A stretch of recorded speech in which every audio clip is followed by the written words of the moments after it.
एक अंधेरी रात की भांति है तुम्हारा जीवन, जहां सूर्य की किरण का होना तो असंभव, मिट्टी की दिए की छोटी सी लौ भी नहीं। इतना ही होता तो भी ठीक था।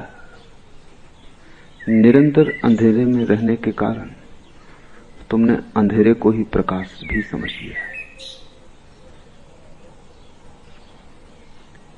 और जब कोई प्रकाश से दूर हो और अंधेरे को ही प्रकाश समझ ले तो सारी यात्रा अवरुद्ध हो जाती। इतना भी होश बना रहे कि मैं अंधकार में हूं तो आदमी खोजता है, तड़फता है प्रकाश के लिए, प्यास जगती है, टटोलता है, गिरता है, उठता है, मार्ग खोजता है, गुरु खोजता है।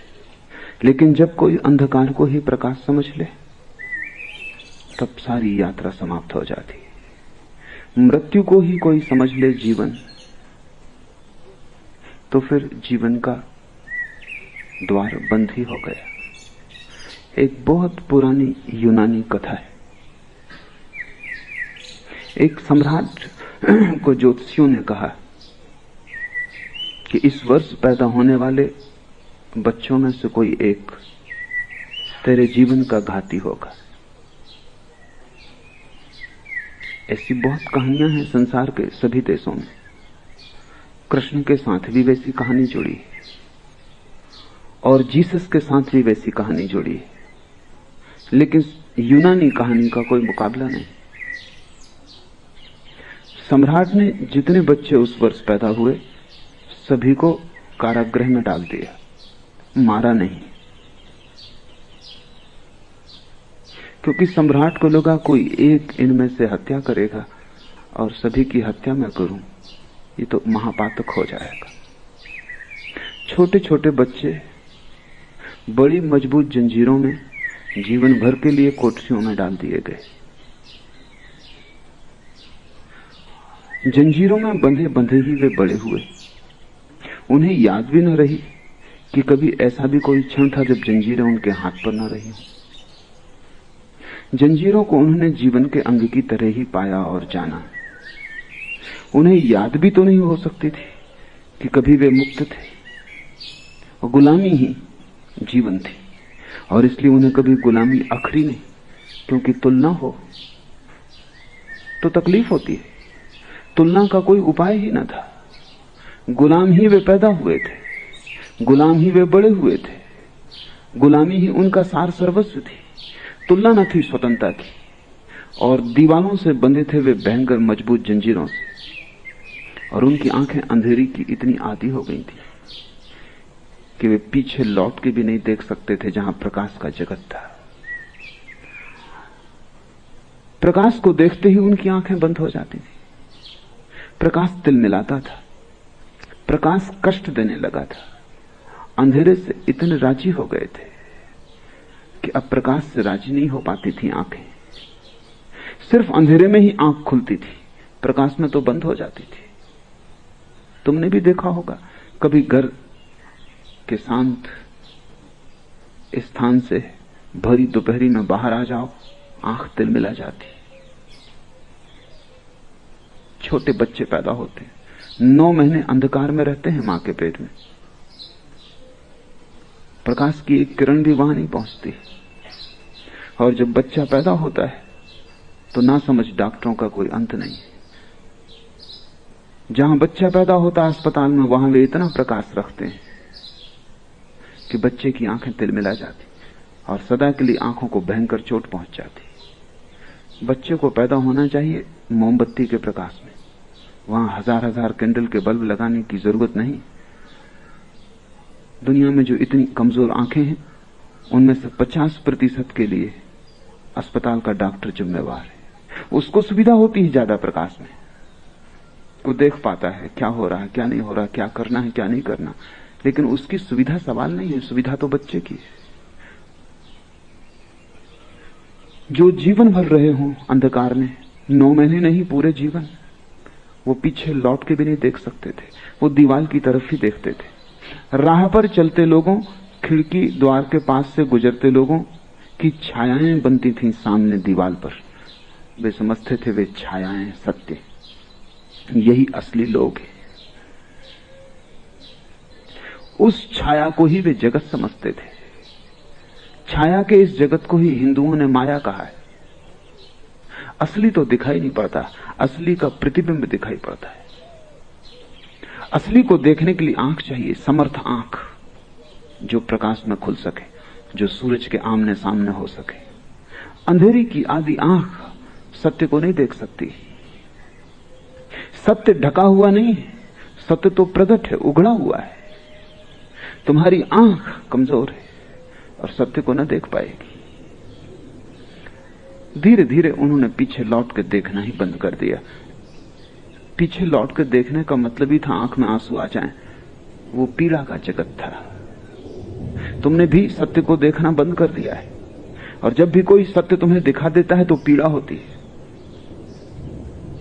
आनंद जन्मता नहीं, कष्ट ही होता है। जब भी कहीं कोई सत्य कह देता है तो कष्ट ही होता है। लेकिन एक आदमी ने हिम्मत की, क्योंकि उसे शक होने लगा।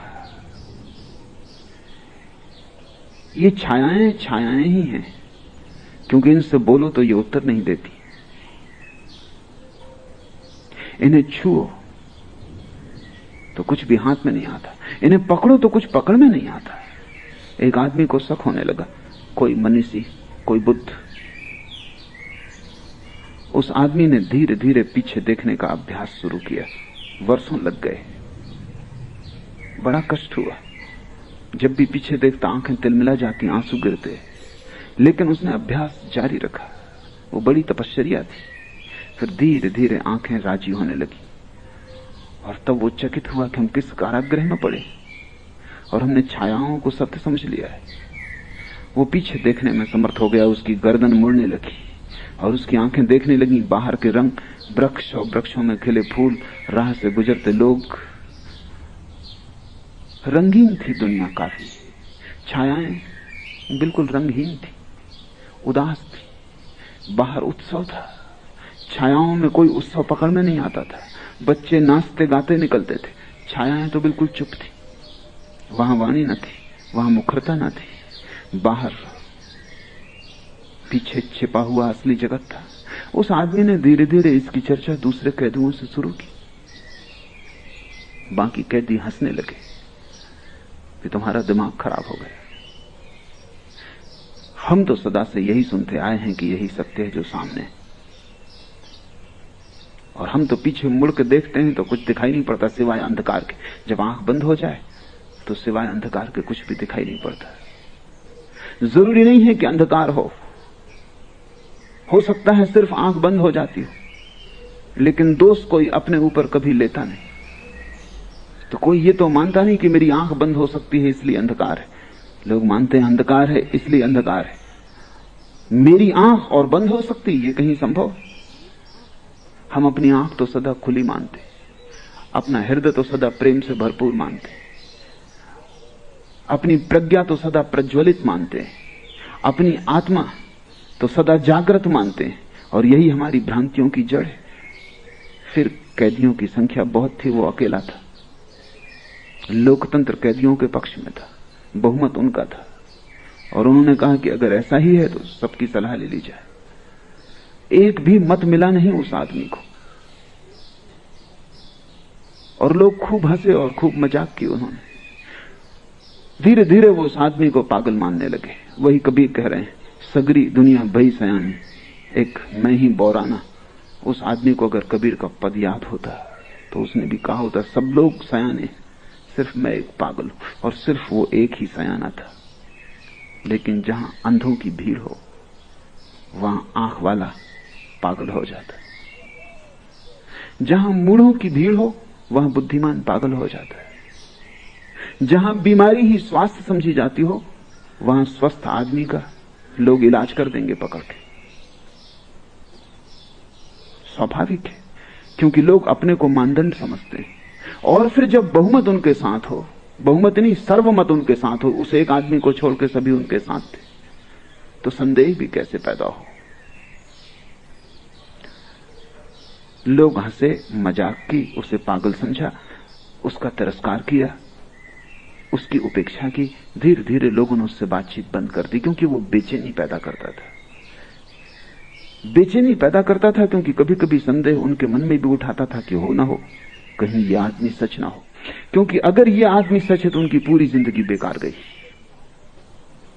बड़ा दांव है, ये आदमी गलत होना ही चाहिए, नहीं तो उनकी पूरी जिंदगी गलत होती।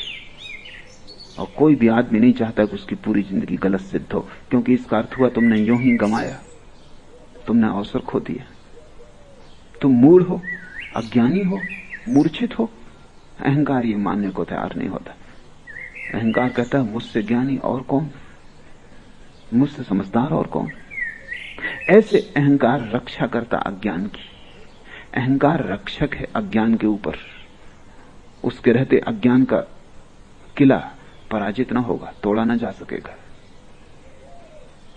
धीरे धीरे उन्होंने उसकी उपेक्षा कर दी, क्योंकि उससे बात करना भी बेचैनी थी, क्योंकि वो हमेशा रंगों की बात करता। रंग उनमें से किसी ने भी देखे न थे। वो हमेशा पीछे चलने वाले संगीत की बात करता, संगीत उनमें से किसी ने सुना न था। उनकी सब इंद्रियां पंगु हो गई थी। और धीरे धीरे वो आदमी कहने लगा कि ये जंजीरें हैं जिनको तुम आभूषण समझे हुए हो। आखिर कैदी को भी सांत्वना तो चाहिए, तो वो जंजीरों को आभूषण समझ लेता है। आखिर कैदी को भी जीना तो है, तो कारागृह को घर समझ लेता है। न केवल समझ लेता है बल्कि भीतर से सजा भी लेता है, ताकि पूरा भरोसा आ जाए अपना घर है। जंजीरों पर कैदियों ने फूल पत्तियां बना ली थी। जंजीरों को घिस घिस के वो साफ किया करते थे, क्योंकि जिसकी जंजीर जितनी चमकदार होती वो उतना संपत्तिशाली समझा जाता था।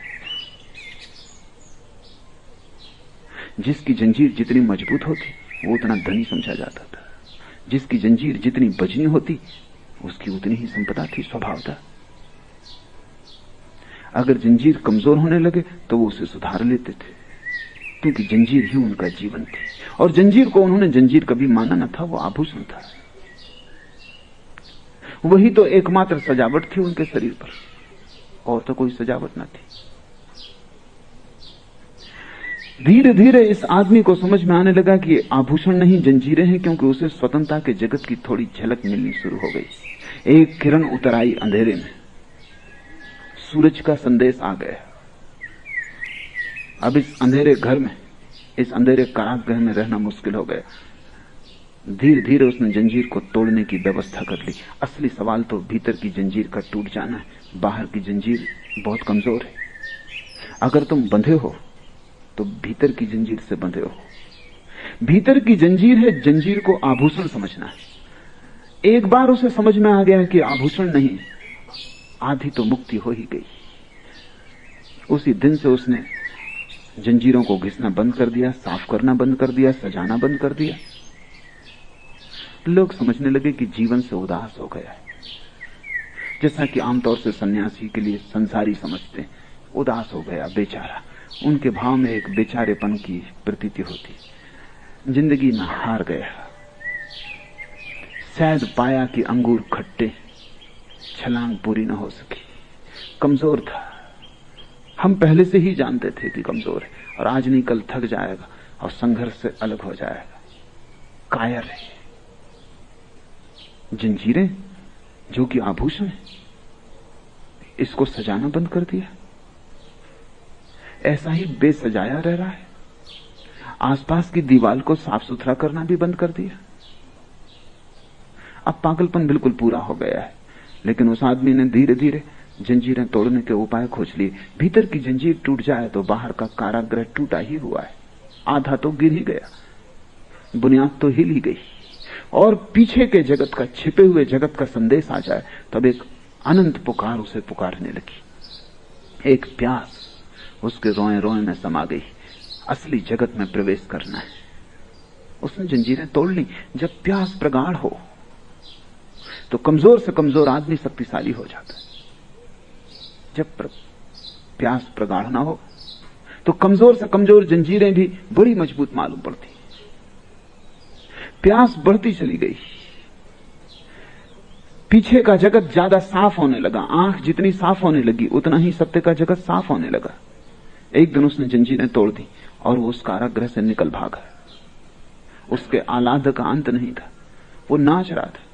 सूरज, पक्षी, वृक्षों में खिले फूल, बस वास्तविक लोग, छायाएं नहीं, संगीत, रंग, सुगंध। वो आह्लादित था, वो नाच रहा था। लेकिन कारागृह में अफवाह उड़ गई कि हम जानते थे कि आज नहीं कल वो जीवन के संघर्ष से भाग जाएगा। एस्केपिस्ट, पलायनवादी, भगोड़ा। संसारी हमेशा सन्यासी को यही कहता रहा। उसने साधारण सन्यासी को कहा हो ऐसा नहीं, महावीर बुद्ध को भी भगोड़ा ही कहा है कि भाग गए। ये अपने को बचाने की तरकीब है, ये अपने को सांत्वना देने की तरकीब है कि हम कायर नहीं और तुम कायर हो, इसलिए तुम वहां हो जहां तुम हो। ये अपने को समझाने की तरकीब है, हम कोई पलायनवादी नहीं, हम तो जीवन के संघर्ष में जूझेंगे और तुम्हें जीवन का भी पता ही नहीं, और जिससे तुम जूझ रहे हो वो केवल छाया का जगत है। असली जूझने वाले जीवन से जूझते हैं। तुम जिससे जूझ रहे हो और जिससे लड़ रहे हो वो सपनों से ज्यादा मूल्यवान नहीं है, और उसका अस्तित्व तुम्हारी नींद में है, उसका अस्तित्व और कहीं भी नहीं है। वो तुम्हारा सपना है, वो तुम्हारा अंधकार है, वो तुम्हारी गहन निद्रा और मूर्छा है। लेकिन अगर सब लोग सोए हों और एक जग जाए, भला वे सोए लोग भयंकर दुख स्वप्न देखते हो कि नरक में सड़ाए जा रहे हैं, गलाए जा रहे हैं, तो भी वे सोए हुए लोग कहेंगे भगोड़ा, भाग गया, जीवन के संघर्ष को छोड़ गया, करवट ले लेंगे, फिर अपने सपने में खो जाएंगे। थोड़े दिन चर्चा रही, फिर लोग भूल गए। लेकिन उस आदमी के जीवन में एक नई बेचैनी का प्रारंभ हुआ। जितना उसने बाहर की मुक्ति और आनंद को जाना, जितना उसने सत्य को अनुभव किया, उतनी ही एक नई महाकरुणा, एक दुर्दम्य करुणा पैदा होने लगी। लौट जाए कारागृह में और खबर दे दे उन सब लोगों को। थोड़े दिन तो उसने इसे समझाया अपने को कि वे सुनेंगे नहीं, और बहुमत उनका है। वे फिर हंसेंगे, वे भरोसा ना करेंगे, क्योंकि अंधकार में रहते रहते लोग श्रद्धा भूल ही जाते। श्रद्धा तो प्रकाशवान चित्त का लक्षण है। अंधेरे में रहने वाले लोग संदेह में निष्णात हो जाते। संदेह अंधकार का हिस्सा है, श्रद्धा प्रकाश का। इसलिए तो समस्त ज्ञानियों ने श्रद्धा को सेतु माना है कि अगर अंधकार से प्रकाश की तरफ आना हो तो श्रद्धा के सेतु से गुजरना पड़ेगा। एक भरोसा चाहिए। भरोसे का मतलब इतना है कि जो मैंने नहीं जाना है वो भी हो सकता है। अगर तुम ये सोचते हो कि तुमने जो जाना है बस उतना ही है, तब तो यात्रा का कोई सवाल नहीं, बात समाप्त हो गई। बुद्ध आके सिर पीटे और कहें कि मैंने थोड़ा सा ज्यादा जाना है तुमसे, तो भी तुम मानोगे नहीं। संदेह का इतना ही अर्थ है कि मुझ पर सत्य समाप्त हो गया। मैंने जो जान लिया वही सत्य की भी सीमा है। मेरा अनुभव और सत्य समान है, ये संदेह है। श्रद्धा का अर्थ है मेरा अनुभव छोटा है, सत्य बहुत बड़ा हो सकता है। मेरा छोटा आंगन है, आंगन पूरा आकाश नहीं, बड़ा आकाश है। मेरी छोटी खिड़की है, लेकिन खिड़की का ढांचा आकाश का ढांचा नहीं। माना कि मैं खिड़की से ही झांक के देखता हूं तो भी खिड़की आकाश नहीं है। इतना जिसे ख्याल आ जाए, जिसे संदेह पर संदेह आ जाए, वो श्रद्धावान हो जाता है। वो बड़े से बड़ा संदेह है, ध्यान रखना। जिसे संदेह पर संदेह आ जाए, जो अपनी संदेह की प्रवृत्ति के प्रति संदिग्ध हो जाए, उसके जीवन में श्रद्धा का आविर्भाव हो जाता है। श्रद्धा का अर्थ है जानने को बहुत कुछ शेष है। मैंने थोड़े कंकड़ पत्थर बीन लिए हैं समुद्र के तट पर, लेकिन इससे समुद्र का तट समाप्त नहीं हो गया। मैंने मुट्ठी भर रेत इकट्ठी कर ली, लेकिन सागर के किनारों पर अनंत रेत शेष है। मेरी मुट्ठी की सीमा है, सागर की सीमा नहीं। मेरी बुद्धि की सीमा है, सत्य की सीमा नहीं। मैं कितना ही पाता चला जाऊं तो भी पाने को सदा शेष रह जाएगा। यही तो अर्थ है परमात्मा को अनंत कहने का। तुम कितना ही पाओ वो फिर भी पाने को शेष रहेगा। तुम पा के थक जाओगे, वो नहीं चुकेगा।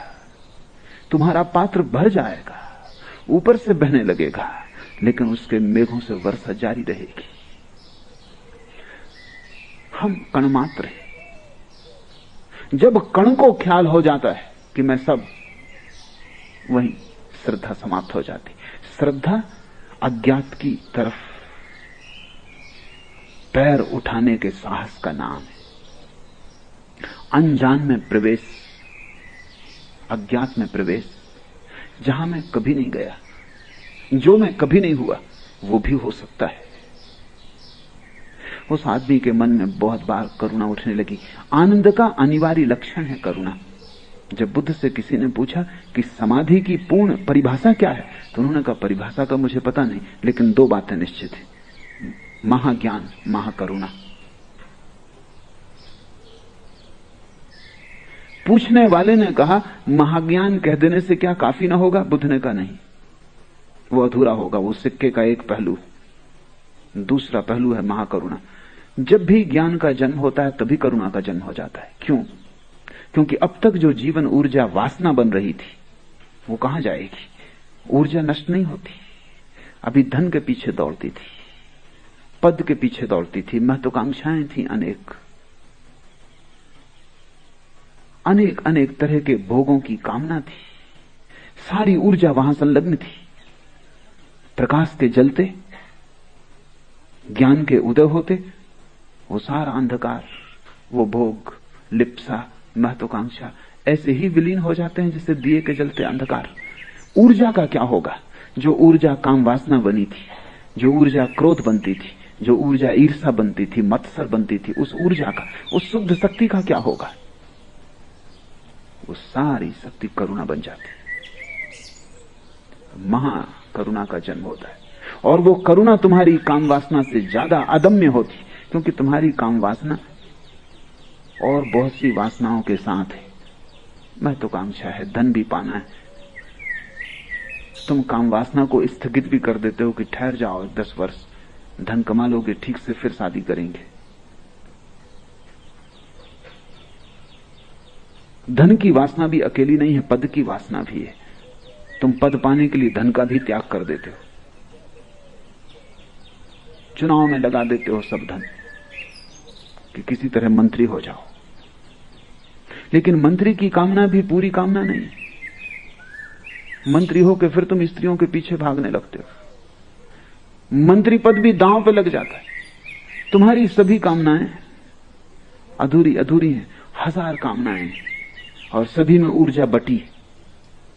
लेकिन जब सभी कामनाएं शून्य हो जाती, सारी ऊर्जा मुक्त होती, तुम एक अदम्य ऊर्जा के स्रोत हो जाते हो, एक प्रगाढ़ शक्ति। उस शक्ति का क्या होगा? जब भी आनंद का जन्म होता है, समाधि का जन्म होता है, सत्य का आकाश मिलता है, तब तुम तत्क्षण पाते हो कि वे जो पीछे रह गए उन्हें भी इसी खुले आकाश में ले आना है। तब तुम्हारा सारा जीवन,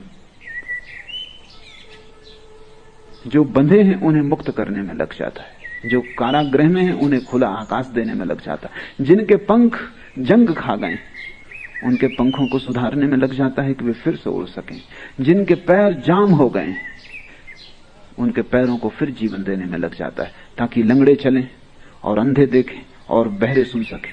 और तुम लंगड़े हो, तुम चले नहीं। यात्रा तुमने बहुत की, लेकिन जब तक तीर्थ यात्रा ना हो तब तक कोई यात्रा यात्रा नहीं। तुम बहरे हो, तुमने सुना बहुत है, लेकिन वासना के सिवाय कोई स्वर तुमने नहीं सुना। और वासना भी कोई संगीत है।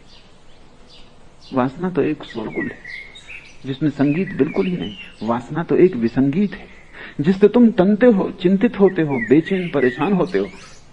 संगीत तो वो जो तुम्हें भर दे उस अनंत आनंद से, जहां सब बेचैनी खो जाती, जहां चैन की बांसुरी बजती है, और ऐसी बांसुरी कि उसका फिर कभी अंत नहीं आता। तुम अंधे हो, तुमने बहुत कुछ देखा है, लेकिन जो देखा है वो सब ऊपर की रूपरेखा है, भीतर का सत्य तुम नहीं देख पाते। शरीर दिखता है, आत्मा नहीं दिखती। पदार्थ दिखता है, परमात्मा नहीं दिखता। दृश्य दिखाई पड़ता है, अदृश्य नहीं दिखाई पड़ता। और अदृश्य ही आधार है दृश्य का। परमात्मा ही आधार है पदार्थ का। और आत्मा के बिना छाभर भी तो शरीर जीता नहीं। इधर उड़ गया पंखी, उधर शरीर जलाने को लोग ले चले। फिर भी तुमने सिर्फ शरीर देखा है और आत्मा नहीं देखी। अंधे हो तुम, पंगु हो तुम। जिसके जीवन में समाधि खिलती है वो भागता है उनको जगाने जो सोए, लेकिन उसे भी कठिनाई खड़ी होती। कुछ दिन तो उसने अपने को रोका, क्योंकि वो जानता है वे लोग हंसेंगे, क्योंकि वो जानता है वे सुनेंगे नहीं, क्योंकि वो जानता है कि उसका स्वागत नहीं होने वाला, अपमान और तिरस्कार होने वाला है, क्योंकि वो जानता है कि जो सदा से हुआ है वही फिर होगा। पत्थर और कांटों से स्वागत होगा, फूल मालाएं मिलने को नहीं। लेकिन अदम्य है करुणा, उसे रोका नहीं जा सकता। कथा है कि बुद्ध को जब ज्ञान हुआ तो 7 दिन तक वो चुप बैठे रहे। बड़ी मीठी कथा है। क्या करते रहे चुप बैठकर? बहुत बार अदम्य वेग से उठी करुणा कि जाएं। बहुत लोग भटकते हैं, सारे लोग भटकते हैं। जो मुझे मिल गया है वो बांट दूं, लेकिन कोई चीज रोकती रही, कोई चीज रोकती रही। बुद्ध जैसा व्यक्ति भी हिम्मत न जुटा सका। तुम्हारे सामने बुद्ध भी हारे हुए। बुद्ध को भी डर लगा, जिसको अब कोई डर नहीं बचा है, जिसको मृत्यु का भय नहीं, वो भी तुमसे डरता है। जो यम से नहीं डरता वो तुमसे डरता है। 7 दिन तक बुद्ध ने प्रतिरोध किया, अपना ही सब तरह से रोका कि नहीं, अपने को समझाया कि जो जागने वाले हैं वो मेरे बिना ही जाग जाएंगे, और जो नहीं जागने वाले हैं मैं लाख सिर पटकूं वो सुनेंगे नहीं, तो क्यों व्यर्थ मेहनत करूं। कथा है कि आकाश के देवता चिंतित हो गए। बड़ी बेचैनी फैल गई आकाश के देवताओं में। बेचैनी ये कि कभी करोड़ करोड़ वर्षों में कभी कोई एक व्यक्ति बुद्धत्व को उपलब्ध होता है, और वो भी अगर चुप रह गया तो जो भटकते हैं मार्ग पर उनका क्या होगा। जो अंधेरे में प्रतीक्षा करते हैं, अनजानी प्रतीक्षा, उन्हें पता भी नहीं किसी की जो मार्ग बताएगा। बताने वाले को पत्थर से ही वो स्वागत करेंगे, लेकिन फिर भी अनंत अनंत काल से खोजते तो हैं, भीतर कहीं कोई गहरे छिपे में बीज तो पड़ा ही है, न फूट पाता हो, ठीक भूमि ना मिली हो, सूरज का प्रकाश ना मिला हो, कोई पानी देने वाला ना मिला हो, कोई साज संहार करने वाला ना मिला हो, लेकिन बीज तो पड़ा ही है। उनका क्या होगा। कथा है कि आकाश के देवता उतरे, बुद्ध के चरणों में उन्होंने सिर रखा और कहा कि नहीं, चुप न बैठे, अब उठें। बहुत देर वैसे ही हो गई। देवता का अर्थ है ऐसी चेतनाएं जो अत्यंत शुभ परिणामी है, ऐसी चेतनाएं जिनके जीवन से अशुभ खो गया है, सिर्फ शुभ बचा है। अभी वे पूर्ण मुक्त नहीं, क्योंकि जब शुभ भी खो जाएगा तभी पूर्ण मुक्ति होगी। देवता का अर्थ है शुद्धतम चेतनाएं, मुक्ततम नहीं। पहले अशुद्धि से बंधी हुई चेतनाएं हैं, जिनको हम राक्षस कहें, असुर कहें, नारकी योनि में पड़े हुए लोग कहें, और फिर शुद्ध चेतनाएं हैं जो स्वर्ग में हैं, शांत हैं, शुभ परिणामी हैं, किसी का बुरा नहीं चाहती, भला चाहती, लेकिन चाह बाकी।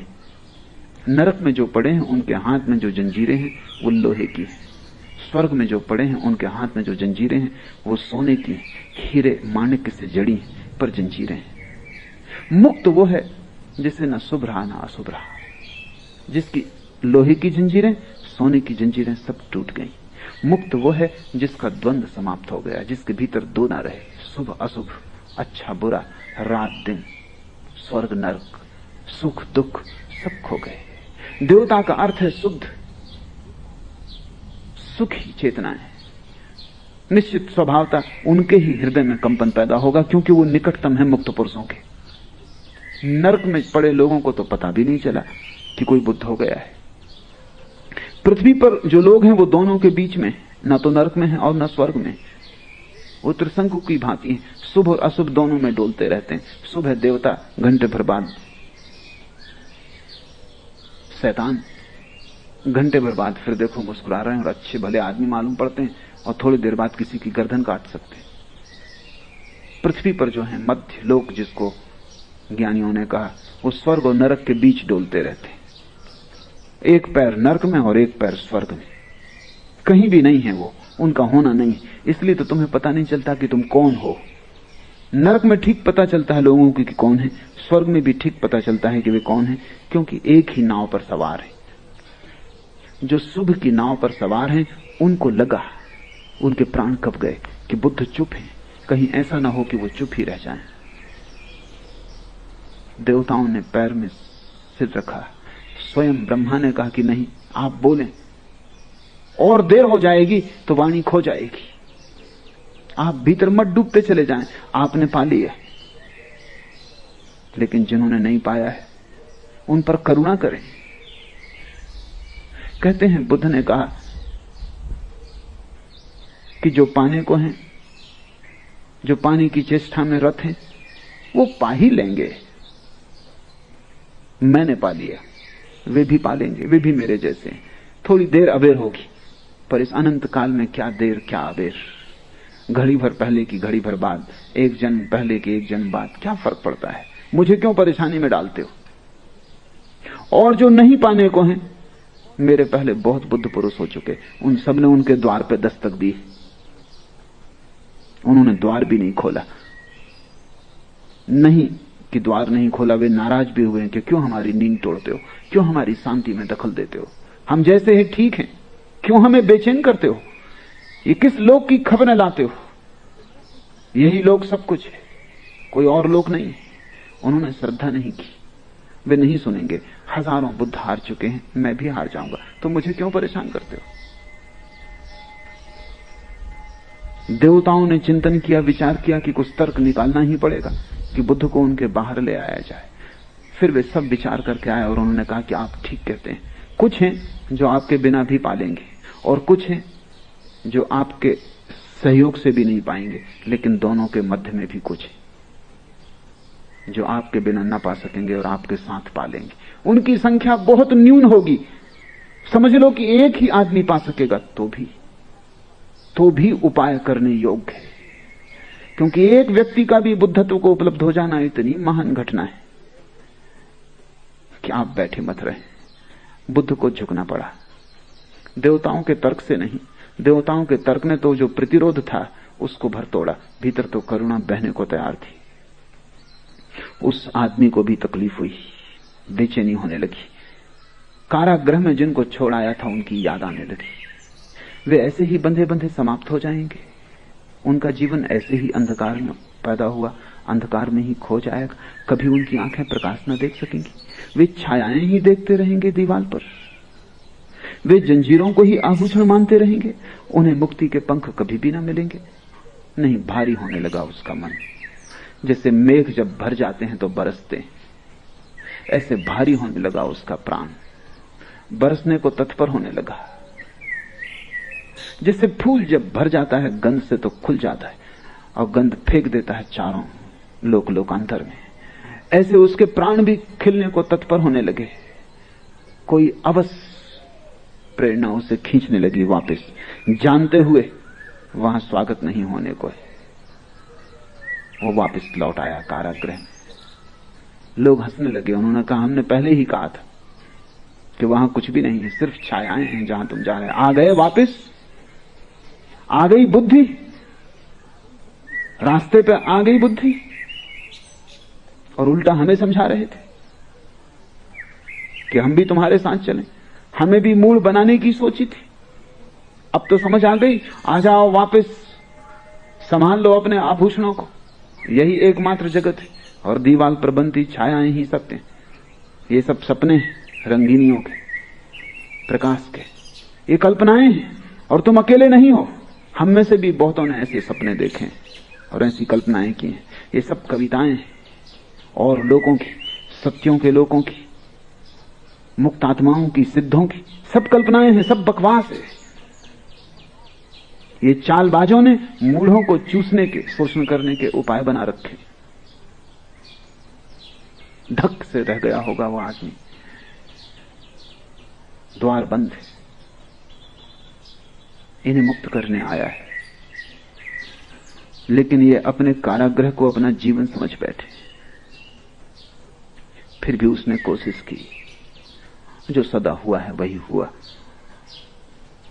लोग उसके विरोध में होते गए। जितना ही वो चेष्टा करने लगा उतना ही वे नाराज होते गए, क्योंकि उनकी नाराजगी भी स्वाभाविक मालूम होती। तुम उनके जीवन भर के दांव को मिट्टी पे करने में लगे हो। तुम ये कह रहे हो कि 60 साल तुम व्यर्थ ही जिए। तुम ये कह रहे हो कि तुम इतने बुद्धिहीन हो कि तुम 60 साल अंधेरे में रहे, फिर भी तुम्हें ख्याल ना आया कि अंधकार है। जंजीरों में बंधे सड़ते रहे और तुम्हें इतना भी बोध ना उठा कि ये जंजीरें हैं, मूढ़, और तुम इन्हें आभूषण समझते रहे। दीवार पर बनी छायाओं को देखा और समझा कि यही सत्य है। ये बर्दाश्त के बाहर है, क्योंकि अगर ये आदमी सच है तो उस कारागृह के सभी आदमी गलत है। भीड़ गलत है अगर बुद्ध सच है। अगर मैं सच हूं तो तुम गलत हो। तुम्हारे सही होने का एक ही उपाय है कि मैं गलत हूं, और तुम आसानी से ये उपाय कर सकते हो। भीड़ तुम्हारी, संख्या तुम्हारी। वो आदमी अकेला था, अजनबी, अपरिचित लोगों के बीच। उसकी भाषा और हो गई थी, उनकी भाषा और थी। उनके बीच, दोनों के बीच अब कोई संवाद होना तक मुश्किल था। उसने लाख समझाने की कोशिश की, लेकिन कोई समझने को राजी न था। फिर उसका समझाना भी लोगों के सिर पर भारी होने लगा, और जो सदा हुआ है वही हुआ। उन्होंने पत्थरों से और जंजीरों की चोटों से उस आदमी को मार डाला। तुमने जीसस के साथ वही किया, तुमने सुकरात के साथ वही किया, तुमने मंसूर के साथ वही किया। ये कहानी बड़ी प्राचीन है और बड़ी नई भी, पुरानी से पुरानी, नई से नई। ये अतीत में भी होती रही है, आज भी हो रही है, भविष्य में भी होती रहेगी। ये चिर नूतन, चिर पुरातन कथा है। यूनान के बहुत बड़े मनीषी अफलातून ने इस कथा का एक अंश अपनी किताबों में उल्लेख किया है, लेकिन यह कथा अफलातून से भी पुरानी है। ये उतनी ही पुरानी है जितना आदमी पुराना है, और ये तब तक रहेगी जब तक एक भी आदमी जमीन पर बंधा हुआ है। अब हम कबीर के इस सूत्र को समझने की कोशिश करें, तब तुम समझ पाओगे क्यों कबीर कहता है, कहे कबीर दीवाना। नहीं तो तुम ना समझ पाओगे क्यों कबीर अपने को खुद पागल कहता है। कैसी बेबूझ दुनिया है। प्रज्ञावान पागल समझे जाते, मूढ़ ज्ञानी जिन्हें कुछ भी पता नहीं, जिन्होंने शब्दों का कचरा इकट्ठा कर लिया है या खोपड़ी में शास्त्र भर लिए, वे ज्ञानी, वे पंडित हैं। कबीर काशी में रहे जीवन भर, पंडितों की दुनिया। स्वभावतः उन सभी पंडितों ने कहा होगा पागल। काशी, वहां तो सबसे ज्यादा बड़े अंधों की भीड़ है, वहां तो सब तरह के मूढ़ प्रतिष्ठित हैं, जिनके पास शब्दों का जाल है। वेद उपनिषद है, गीता पुराण है, जिन्हें गीता पुराण वेद उपनिषद कंठस्थ है। शब्दों के अतिरिक्त जिन्होंने कुछ भी नहीं जाना, दीवालों पर बनी छायाओं को जिन्होंने इकट्ठा किया है, बड़ी मेहनत से, बड़े श्रम से, बड़ी कुशलता से, वे बड़े निष्णात हैं तर्क में, शब्द में। लेकिन शब्द तो छाया है सत्य की, और तर्क तो सिर्फ सांत्वना है। इसलिए कबीर अपने को खुद कहते हैं, कहे कबीर दीवाना। एक एक शब्द को सुनने की, समझने की कोशिश करो, क्योंकि कबीर जैसे दीवाने मुश्किल से कभी होते हैं, उंगलियों पर गिने जा सकते हैं। और उनकी दीवानगी ऐसी है कि तुम अपना अहोभाग्य समझना अगर उनकी सुराही की शराब से एक बूंद भी तुम्हारे कंठ में उतर जाए, अगर उनका पागलपन तुम्हें थोड़ा सा भी छू ले तो तुम स्वस्थ हो जाओगे। उनका पागलपन थोड़ा सा भी तुम्हें पकड़ ले, तुम भी कबीर जैसा नाच उठो और गा उठो, तो उससे बड़ा कोई धन्य भाग नहीं। वही परम सौभाग्य सौभाग्यशालियों को ही उपलब्ध होता है। जब न भूला रे भाई मेरे सतगुरु जुगत लखाई, क्रिया कर्म आचार में छाड़ा, छाड़ा तीर्थ नाना, सगरी दुनिया भई सयानी, मैं ही एक बौराना। जब मैं भूला रे भाई,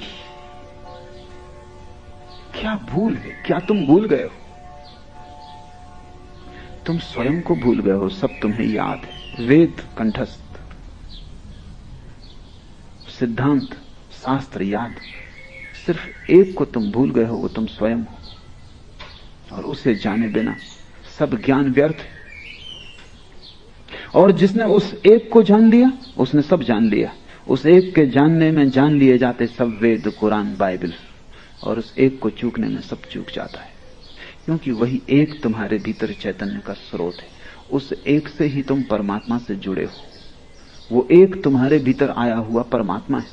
जैसे तुम्हारी खिड़की में से आ गया आकाश तुम्हारे घर को भरे, ऐसा तुम्हारे उस एक में से आ गया आकाश परमात्मा तुमको भरे। उस एक को भर तुम भूल गए हो। उसकी तरफ पीठ, सारे संसार की तरफ आंख है। भागे फिरते हो, ज्ञान का संग्रह करते चले जाते हो, धन का संग्रह करते चले जाते हो। एक बात भूल ही जाते हो, वो कौन है जिसके लिए तुम संग्रह कर रहे हो? वो कौन है जो संग्रह कर रहा है? वो कौन है जो शास्त्र पढ़ रहा है? शास्त्र तो याद रह जाता है। वो कौन है जो शास्त्र पढ़ रहा है? वो कौन है जो सबके प्रति साक्षी? वो कौन है? चैतन्य का स्रोत तुम्हारे भीतर। जब मैं भूला रे भाई, मेरे सतगुरु जुगत लखाई। कबीर कहते हैं, जब मैं भूल गया, विस्मरण अज्ञान है। इसलिए तुम ज्ञान से अज्ञान को न मिटा सकोगे, स्मरण से मिटा सकोगे। इसे ठीक से समझ लो। विस्मरण अज्ञान है, तुम भूल गए हो कि तुम कौन। इसकी पुनर्याद, पुनर्स्मरण चाहिए।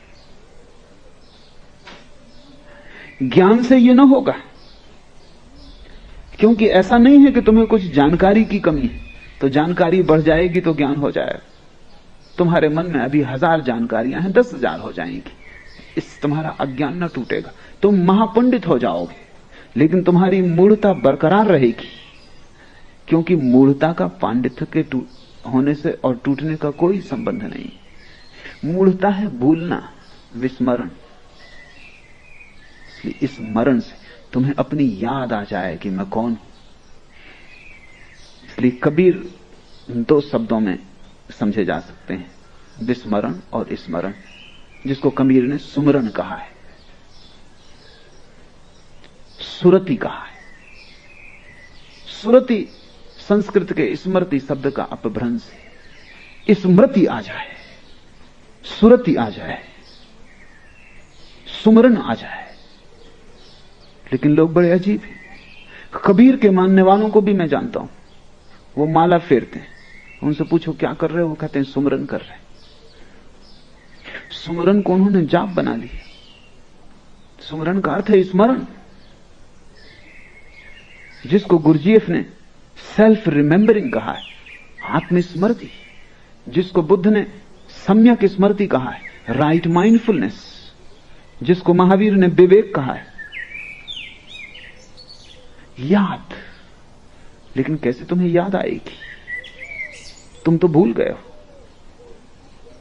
तुम्हें कोई याद दिलाए तो ही आएगी। तुम्हें खुद कैसे याद आएगी? रात तुम सोते हो, सुबह 5 बजे उठना है, ट्रेन पकड़नी, क्या करते हो? कोई जुगत चाहिए, अलार्म भर देते हो, अलार्म जुगत। तुम न जाग सकोगे 5 बजे, कोई तुम्हें जगाए।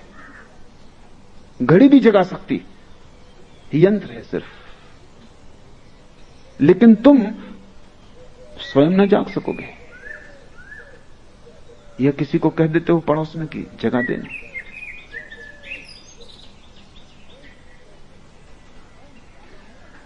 कोई जागा हुआ जगा सकता है।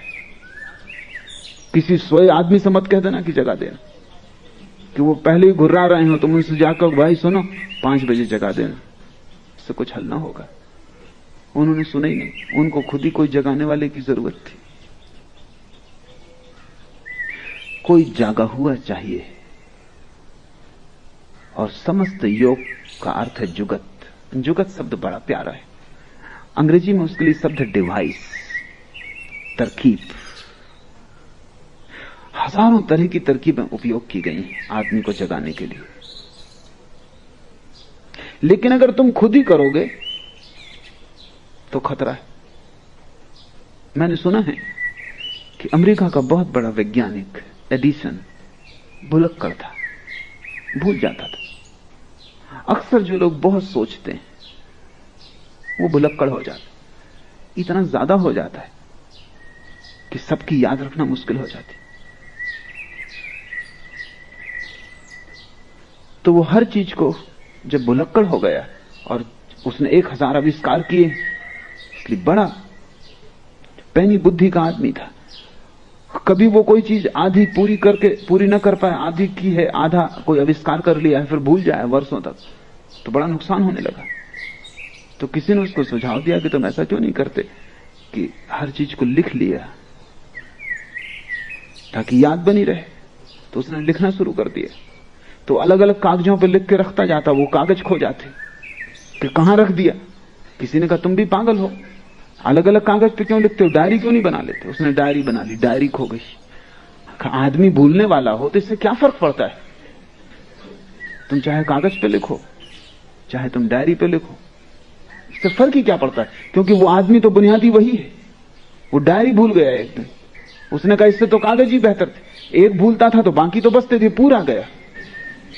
डायरी में सब लिखा था, अब डायरी कहां है। आदमी अपने ही से कोशिश करेगा तो उसका जो बुनियादी गुण है उसके पार नहीं जा सकता। इसलिए आध्यात्मिक जीवन में गुरु की अनिवार्यता है। गुरु का केवल इतना ही अर्थ है, कोई जो जाग गया, कोई जो तुम्हें भूलने न देगा, कोई तुम्हें जो कोड़े लगाता रहेगा, कोई तुम्हें जो हिलाता रहेगा, कोई तुम्हें जो करवट लेके फिर सपने में न खो जाने देगा। तुम्हारा सारा अतीत नींद की तैयारी। गुरु के रहते भी तुम जाग जाओगे ये पक्का नहीं है, लेकिन गुरु के बिना तो बिल्कुल पक्का है कि तुम जाग ना सकोगे। हां, यह हो सकता है कि तुम नींद में ही सपना देखने लगो कि जाग गया। यह भी होता है।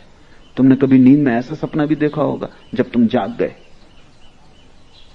इसलिए अलार्म भी बहुत काम नहीं दे सकता। अलार्म बज रहा है, तुम सो रहे हो, तुम एक सपना पैदा कर लेते हो कि मंदिर में प्रार्थना चल रही, घंटी बज रही, तुमने खत्म कर दी घड़ी, तुमने तरकीब निकाल ली, नींद ने रास्ता बना लिया। क्योंकि अगर अलार्म है तो जगना पड़ेगा। तो नींद ने एक सपना पैदा किया। नींद ने कहा कैसी सुंदर आरती उतर रही भगवान के मंदिर में, कैसी घंटी बज रही मधुर। बस अब तुम सो सकते हो, अलार्म का कोई सवाल न रहा। नींद में तुम अलार्म भी बंद कर सकते हो, करवट ले सकते हो। घड़ी मुर्दा है, इसलिए विधियां अकेली काम न देंगी, गुरु चाहिए। विधियां तो उपलब्ध हैं, पतंजलि का योग शास्त्र, योग सूत्र उपलब्ध है, सब विधियां लिखी। लेकिन अगर किताब पढ़ के तुमने काम किया तो विधियां घड़ी की तरह होंगी, यंत्रवत। तुम कर भी लोगे, लेकिन करोगे तो तुम ही सोया हुआ आदमी। कबीर कहेंगे स्मरण करो, तुम सुमरण कर लोगे, माला फेर लोगे। जीवित गुरु चाहिए। सभी धर्म मर जाते, जिस दिन उनका जीवित गुरु मर जाता है उसी दिन मर जाते। सिख धर्म जिंदा था जब तक 10 गुरु जिंदा रहे। जिस दिन गुरु गोविंद सिंह ने तय किया कि अब गुरु ग्रंथ ही गुरु होगा, अब कोई जीवित गुरु नहीं होगा, उसी दिन मर गया। तो 10 गुरुओं के जीते जी जो खूबी थी सिख धर्म, वो बात ही और थी। तब यंत्र नहीं था, जीवित आदमी था। जैनों के 24 तीर्थंकर जब तक थे तब तक एक जीवंत धारा थी। फिर जैनियों ने तय किया कि अब 24 से ज्यादा तीर्थंकर नहीं। महावीर के बाद दरवाजा उन्होंने बंद कर दिया, मर गया। तब से जैन धर्म एक लाश है। मोहम्मद के साथ इस्लाम जिंदा था, कुरान के साथ मुर्दा है। हालांकि कुरान मोहम्मद की किताब है, इससे कोई फर्क नहीं पड़ता। मैं खड़ा हूं एक डंडा लिए, तुम सो रहे हो, मैं डंडे से तुम्हें उठाता हूं, डंडा नहीं उठाता, मैं उठाता हूं। तुम्हारी आंख खुल जाती, मैं तो तुम्हें दिखाई नहीं पड़ता, डंडा तुम्हें छूता दिखाई पड़ता। तुम डंडे को पकड़ लेते हो अहोभाव से कि बड़ी कृपा कि मुझे जगा दिया। अब तुम अपने बच्चों को डंडा दे जाओगे कि संभाल कर रखना, ये जगाता है। जुगत मर गई, डंडा नहीं जगा रहा था, डंडे के पीछे कोई जीवित हाथ थे। डंडा क्या जगाएगा, डंडा अकेला क्या करेगा। अलार्म घड़ी रह जाती है आखिर में, फिर उसे तुम संभाले रहो। अलार्म भी बजता रहेगा और तुम सोते भी रहोगे। सभी शास्त्र डंडे हो जाते, तुम उनकी पूजा करते हो, याद करते हो। और यह भी नहीं है कि कभी उनसे लोग न जगे थे, जगे थे, लेकिन कोई जीवित हाथ पीछे था, कोई नानक पीछे था। वो कंपन जो डंडे में था, डंडे का नहीं था, वो उस जीवित हाथ का था।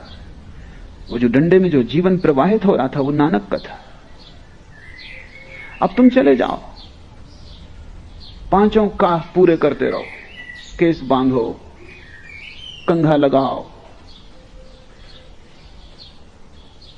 कटार रखो, कंछा पहनो, जो तुम्हें करना है करो, मगर ये सब डंडे, अब इनसे कुछ होने वाला नहीं। जुगत जीवित होती जब कोई हाथ जागा हुआ पीछे होता। मैं अभी हूं, तब तुम मेरे डंडे का उपयोग कर लो। मेरे मर जाने के बाद तुम करना सक्रिय ध्यान, कुछ भी ना होगा। और तुम करोगे मरने के बाद, ये मुझे पक्का है, इसमें कोई शक नहीं, क्योंकि तुम्हारी पुरानी आदत है। क्यों ऐसा होता है? ऐसा इसलिए होता है, विधियों से तुम्हें कोई डर नहीं, तुम्हारी नींद को कोई डर नहीं। तो विधियां तो तुम करने को राजी हो, लेकिन गुरु से डर है, खतरा है। क्योंकि जीवित आदमी के पास कितनी देर तुम सोए रहोगे? नींद तुम्हें छोड़नी पड़ेगी, वो तुम्हें छुड़ाएगा। जागा हुआ आदमी कितनी देर तक तुम्हारी नींद की दशा देख सकेगा? तुम्हारा उदास चेहरा, तुम्हारी कीचड़ से भरी आंखें, तुम्हारे मुंह से टपकती लार, तुम मुर्दे की भांति पड़े हो, अनर्गल तुम्हारी नींद में बकवास। कभी भयभीत होते हो, कपते हो, कभी सुखी मालूम होते हो, मुस्कुराहट फैल जाती चेहरे पर, लेकिन सब नींद में होता, सब सपने से हो रहा है, सब झूठ हो रहा है। तुम्हारी नींद तोड़नी जरूरी है। जब मैं भूला रे भाई, मेरे सतगुरु जगत जुगत लखाई, तो मेरे गुरु ने मुझे जगाया, मुझे जुगत दी। कोई विधि थी, और जो विधि दी, जब कोई जीवित गुरु विधि देता है तो सारी पुरानी विधियां व्यर्थ हो जाती हैं, स्वभाव था। क्योंकि पुरानी विधियों का क्या प्रयोजन?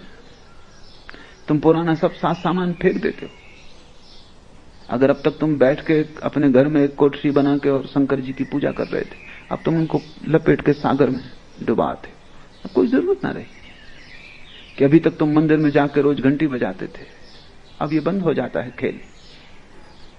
क्या जरूरत जागे हुए आदमी को कि वो अलार्म घड़ी रखे बैठा रहे और इसकी पूजा करे? वो किसी और को दे देता है, बांट आता है या नदी में फेंक आता है। जब मैं भूला रे भाई, मेरे सतगुरु जुगत लखाई। वो जुगत क्या है? जिसके कारण क्रिया कर्म आचार में छाड़ा, सब क्रियाएं छोड़ दी, सब कर्म छोड़ दिए, सब आचरण छोड़ दिए, छाड़ा तीर्थ नहाना, और तीर्थ में जाके नहाना छोड़ दिया। गंगा साधारण नदी हो गई, अब कोई तीर्थ न रहा। क्रियाकांड का अर्थ है वे जुगतें जिनका जीवित हाथ विदा हो गया, वे सब क्रियाकांड हो जाती। तुम मेरे साथ ध्यान करो, ये एक बात है। तुम मेरे बिना ध्यान करोगे, वो क्रियाकांड हो जाए। तुम कर लोगे पूरा पूरा, ठीक सांस लोगे, ठीक उछलोगे, कूदोगे, लेकिन सब नाटक होगा। तुम उसके भी अभ्यासी हो जाओगे, वो व्यायाम होगा। थोड़ा बहुत लाभ जो शरीर को हो सकता है होगा, लेकिन तुम जाग ना सकोगे। क्रिया कर्म आचार में छाड़ा और सब आचरण छोड़ दिया जो कि साधु को करना चाहिए, कि रात्रि भोजन न करे, कि पानी छान के पिए, कि ये ना खाए, कि वो ना पिए, ये कपड़े पहने वो ना पहने, कि नग्न रहे कपड़ा ना पहने, कि शरीर पर बभूत लगाए, कि धूप में बैठे, कि आग जला के गर्मी में और शरीर को तपाए और गलाए और जलाए, कि कांटे बिछा के लेटे। नहीं, क्रिया कर्म आचार में छाड़ा तीर्थ नाना, सब छोड़ दिया। छूट ही जाता है, छोड़ना पड़ता नहीं। जब सतगुरु मिल जाए सब छूट जाता है। इसलिए सभी धर्म सदगुरुओं के विपरीत होंगे, क्योंकि सभी धर्म पुराने क्रियाकांड, पुरानी विधि, पुराना तीर्थ, पुराना मंदिर, पूजा पाठ, उस पर आरूढ़ है। जब भी कोई सदगुरु पैदा होगा तत्क्षण सारे धर्म उसके विपरीत हो जाएंगे, क्योंकि जो जो सदगुरु के साथ चलेंगे उनके क्रियाकांड छूटने लगेंगे। वो तीर्थ जाना बंद कर देंगे। एक नया तीर्थ पैदा हो गया और जीवित तीर्थ पैदा हो गया। अब कौन मुर्दा तीर्थों में जाता है? अब एक नई विधि मिल गई, जीवित विधि मिल गई, जिसमें अभी भी आग है, अंगार है, राख नहीं हो गई। तो अब कौन पुरानी विधियों को खोजता है जिनकी अंगार कभी की बुझ गई? कभी थी, अब नहीं। अब सिर्फ राख के ढेर रह गए। राख के ढेरों में भी गर्मी तक नहीं रह गई, बिल्कुल ठंडे हो गए, कोई प्राण नहीं बचा। अब उनको तुम छोड़ ही दोगे? छोड़ना पड़ता नहीं, वे छूट जाते हैं। इसलिए एक बात ख्याल रखना कि जब भी कोई सदगुरु पैदा होता है तभी सारे धर्म उसके विपरीत हो जाते हैं। होना उल्टा चाहिए कि सारे धर्म उसके पक्ष में हो जाएं, क्योंकि वो वही कर रहा है जो इन धर्मों ने कभी किया था। लेकिन ऐसा प्रतीत होता है कि वो दुश्मन है। नानक पैदा होगा तो सिख धर्म पैदा हो जाएगा अलग, हिंदू राजी ना होंगे स्वीकार करने को, मुसलमान राजी ना होंगे स्वीकार करने को, जैन राजी ना होंगे स्वीकार करने को, क्योंकि नानक की मान के कोई जैन नग्न साधु कपड़े पहन लेगा, छोड़ देगा नग्नता। नानक की मान के कोई हज यात्री आधी यात्रा से वापस लौट आएगा। नानक की मान के कोई माला को फेंक देगा, कोई पूजा अर्चना को बंद कर देगा। सभी दुश्मन हो जाएंगे, मस्जिद भी मंदिर भी। लेकिन वही अब होगा। अब नानक का धर्म भी उतना ही मुर्दा जितना नानक के समय हिंदू, मुसलमान और जैन मुर्दा थे। अब अगर कोई सतगुरु पैदा होगा तो नानक के मानने वाले उसके बताया गुरुओं ने पूरा किया। ऐसी हालतें आ गई कि गुरु थक जाते थे, क्योंकि उनका सब जितना बता सकते थे बता दिया, और बुद्ध उसको इतनी निष्णात स्थिति से करते, इतनी तत्परता और लगन से करते कि गुरु के पास यह भी बहाना ना बचता कहने का कि तुमने ठीक से नहीं किया इसलिए नहीं हो रहा। गुरुओं के पास वो तरकीब है। गुरु जो कि सच में गुरु नहीं है, क्योंकि वो जो बताते हैं तुम कभी पूरा कर नहीं पाते, इसलिए जांच कभी हो नहीं पाती कि वो जो बताते हैं वो कुछ सार का भी है क्या, निस्सार है। कोई गुरु कहता है कि अगर तुमने 90 दिन का उपवास किया तो आत्मज्ञान हो जाएगा। बड़ी मुश्किल है। 90 दिन का उपवास न तुम करोगे न आत्मज्ञान होगा, और अगर तुमने एक दिन पहले भी तोड़ दिया, गुरु कहेगा अधूरा रह गया। इसलिए तुम्हें कभी जांच का मौका भी नहीं मिलता। गुरुओं की ठीक परीक्षा तभी होती जब उन्हें ठीक शिष्य मिल जाते। बुद्ध ऐसा ही शिष्य था, उसने अनेक गुरुओं का पानी उतार दिया। जिस गुरु के पास गया, गुरु ने जो कहा, गुरु ने कहा 15 दिन का उपवास, उसने 45 दिन का करके बताया। गुरु को यह कहने की जगह न रही कि तुमने किया नहीं। आखिर गुरु हाथ जोड़ लेते कि हम जो बता सकते थे बता दिया, इसके आगे हमें भी पता नहीं है, तुम कहीं और जाओ। क्योंकि उनकी वजह से दूसरे शिष्यों में शक पैदा होने लगता है कि जब इतना करके इस आदमी को कुछ नहीं हुआ तो हमको क्या होगा। बुद्ध की वजह से शिष्य भागने लगते दूसरे। बुद्ध ने सारे गुरुओं को टटोल डाला, और जैसा कि अक्सर होता है, गुरु तो मुश्किल से कोई होता है, 100 में कभी एक, 99 तो केवल धोखे के गुरु होते हैं। जैसे तुमने खेतों में खड़े देखे हो आदमी धोखे के, हंडी लगी है, कपड़ा लगा है, डंडे पे खड़े, पक्षियों को भगाने के लिए ठीक।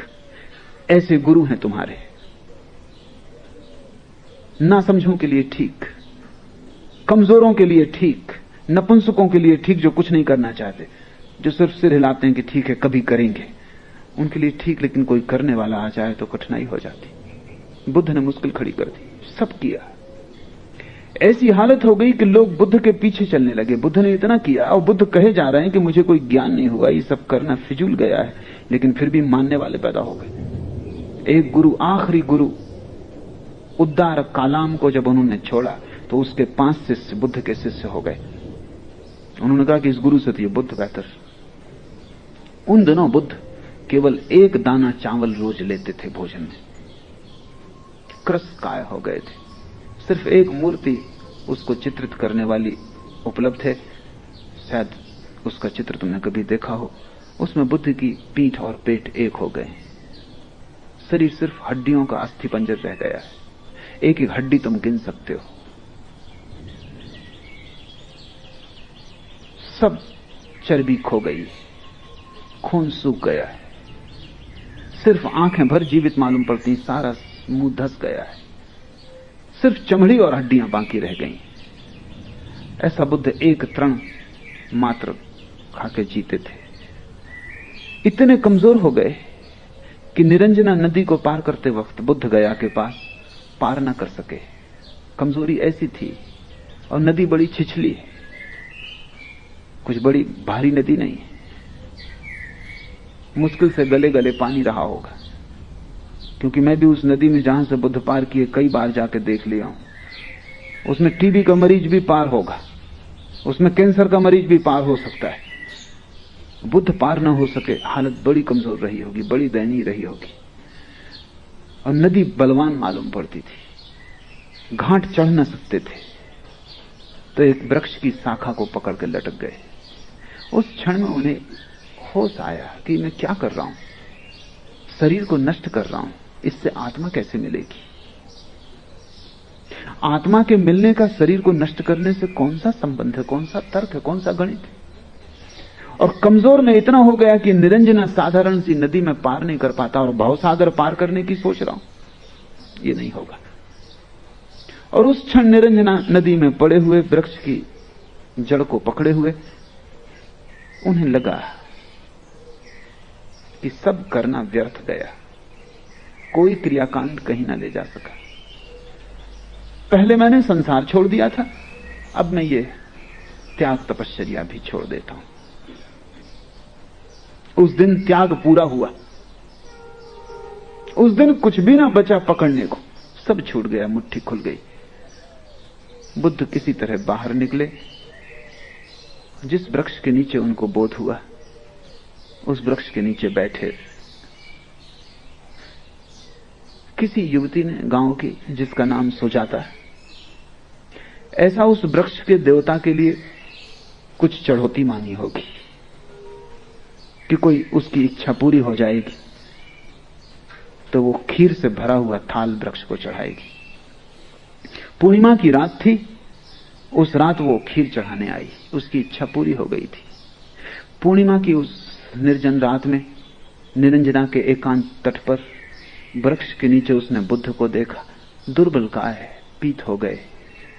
समझा, भोली युवती रही होगी, श्रद्धावान, समझा कि वृक्ष का देवता स्वयं खीर लेने को उपस्थित हुआ है। कोई और दिन होता तो बुद्ध ने खीर न ली होती, क्योंकि वो केवल एक तृण ही लेते थे। कोई और दिन होता तो बुद्ध ने रात में कुछ भी न लिया होता, एक तृण भी, क्योंकि रात वो लेते न थे। कोई और दिन होता तो जात पांच पूछी होती कि स्त्री कौन है।